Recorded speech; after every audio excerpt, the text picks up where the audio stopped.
Hello telecom people, again. Today I would like to show you how to terminate a Cat 6E cable, Cat 6 enhanced.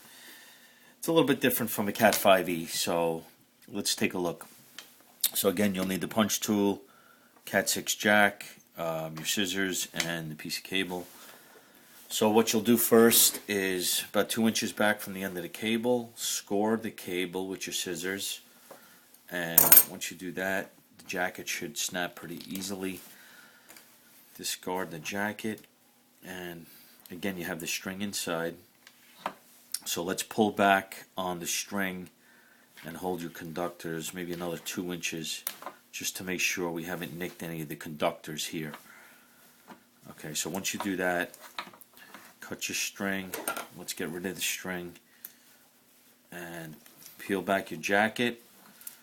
Also cut that, and let's get rid of that. Okay. Now, the difference with Cat 6 is you have this spline in the middle which separates the conductors and keeps near-end crosstalk out of the picture. So what you want to do is go ahead and cut that nice and close to the bottom of your cut there. Alright, so that's pretty good there. So now, grab your jack, and again you have your color coding inside the jack. You just read it, it's pretty self-explanatory. We're going to go with B as usual. So the color code's in there, just follow it. And with this particular jack, what you want to do is, here's the cover. So once the cover's on, you can see there's a hole for the cable, so the cable comes straight into the jack and not from the side. That keeps the cable from being bent at more than a 90-degree angle, which will affect the bandwidth and possibly return loss and near-end crosstalk of the cable. So the cable may fail if it's kinked too hard, especially Cat 6.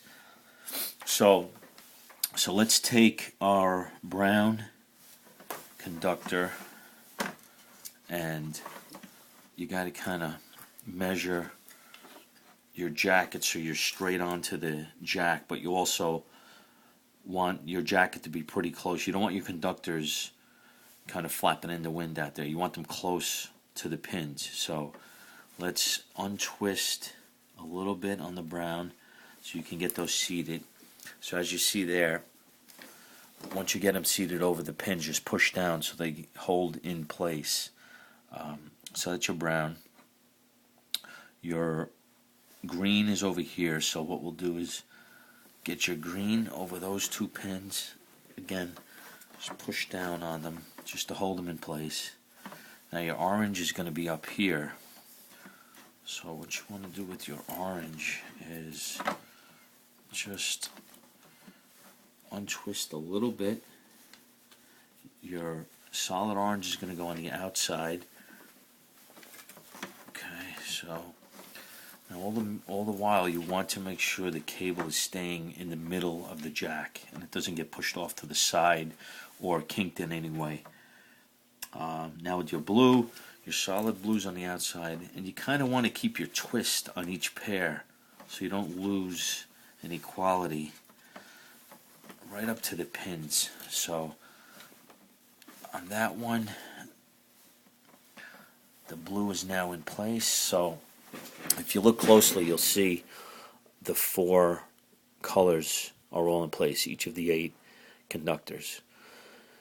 Okay, so the hard work's done. Once that's in place, you take your 110 blade, make sure the cutting part of the blade is on the outside, and again you want to push down on each of the conductors. It'll seat the cable and also cut it at the same time. Okay, again make sure you hold the jack firmly because it will slip from your hand and you can cut yourself. Okay, 4 more on the other side, and that's it. So you have a nice clean cut on each conductor. All your colors are in place. Double check before you put the cover on that you terminated it correctly. And once you do that, You can take your cover and just snap it into place, and there you go. Your Cat 6E jack is terminated, ready for the faceplate.